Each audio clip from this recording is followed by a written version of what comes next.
Good afternoon students. आज हम करेंगे एक्सरसाइज 5.5। स्टार्ट करते हैं। क्वेश्चन नंबर 1 है, which of the followings are models for the perpendicular lines. ठीक है, यहाँ पे आपने बताना है कि इनमें आपको जो दे रखे हैं मॉडल्स, ठीक है, इनमें से कौन कौन से आपकी परपेंडिकुलर लाइंस जो वो शो कर रहे हैं। ठीक है, फर्स्ट है the adjacent edges of a table top. सभी ने टेबल देखा है, ठीक है, तो टेबल टॉप बोला हुआ है तो मतलब टेबल की ऊपर वाली साइड इस तरह से दिखती है, कुछ इस तरह से ऐसे ही होती है ना।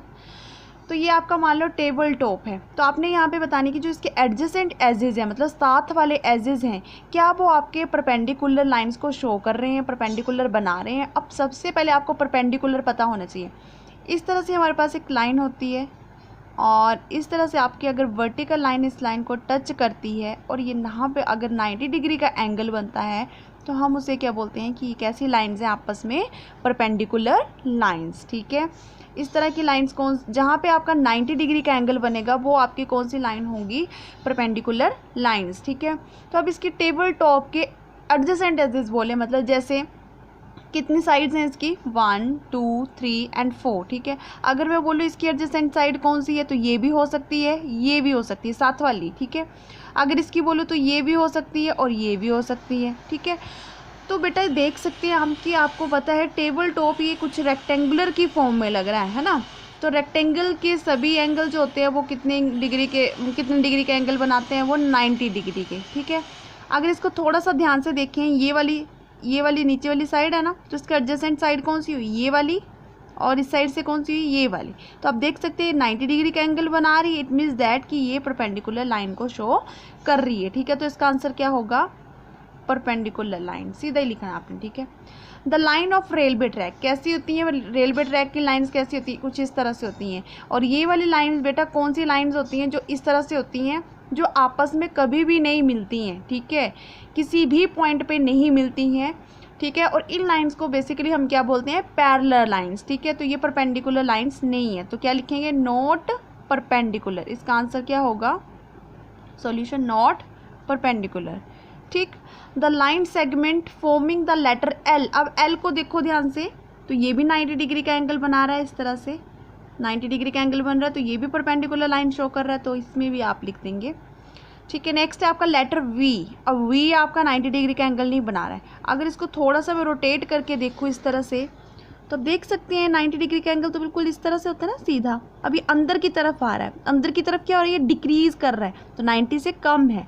ठीक है, तो हम क्या बोलेंगे, ये क्या है आपका, नॉट परपेंडिकुलर। ठीक है, नॉट परपेंडिकुलर।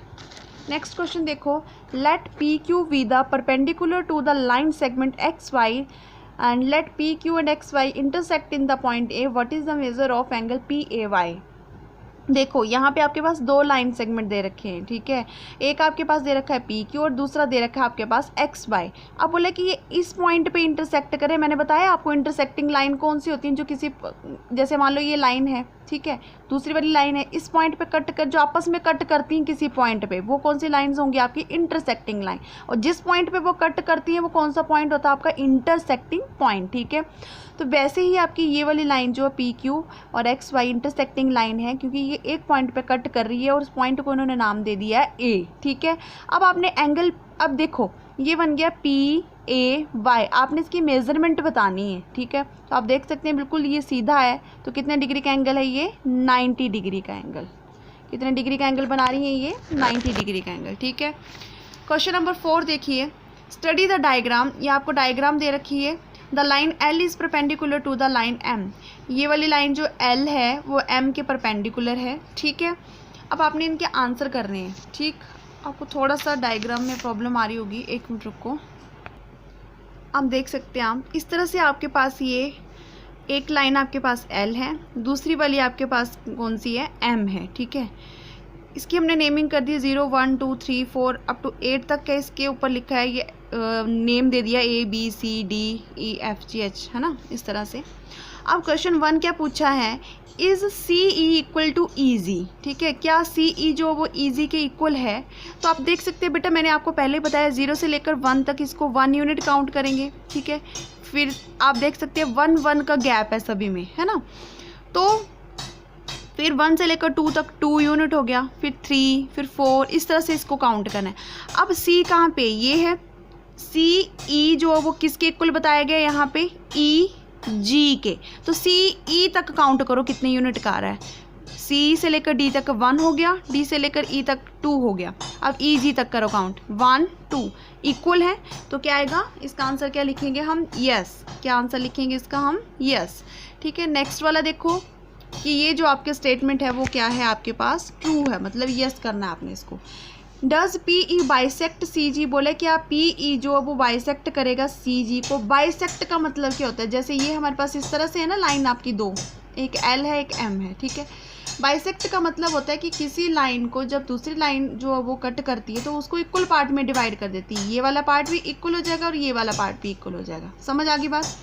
तो यहाँ पे वही चीज़ बोली है, पी ई बाइसेक्ट कर रही है यहाँ पे सी जी को आपने बताना है। ठीक है, देखो पहले तो पी ई देखो, ये आपके पास है ये वाली जो है लाइन पी ई है, बाइसेक्ट बोला है किसको, सी जी को।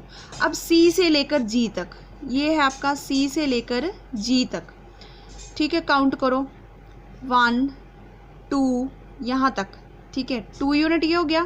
फिर ई से लेकर जी तक 1 2। ऊपर हमने देखा था कि सी ई इक्वल है सी ई इक्वल है आपका ई जी के, ठीक है। अब यहाँ पे भी आपका क्या हुआ, जब इस लाइन ने इस लाइन को कट किया, ठीक है, बाइसेक्ट किया, तो इक्वल पार्ट में डिवाइड हो गया। 2 यूनिट यहाँ पे आ रही है, 2 यूनिट यहाँ पे आ रही है।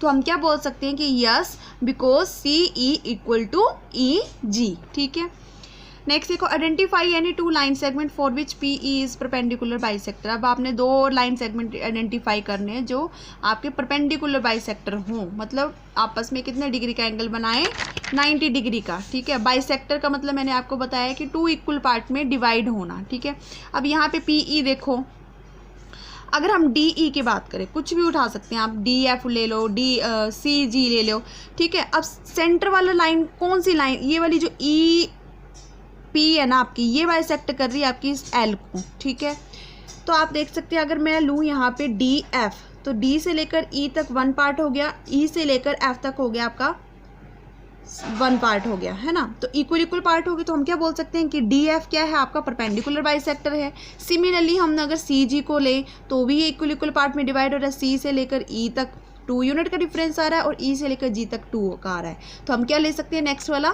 सी जी। सिमिलरली नेक्स्ट ले सकते हैं हम बी एच, क्योंकि 3 3 का डिफरेंस आ रहा है। बी से लेकर सी 1 हो गया, सी से लेकर डी 2 हो गया, डी से लेकर ई तक 3 हो गया।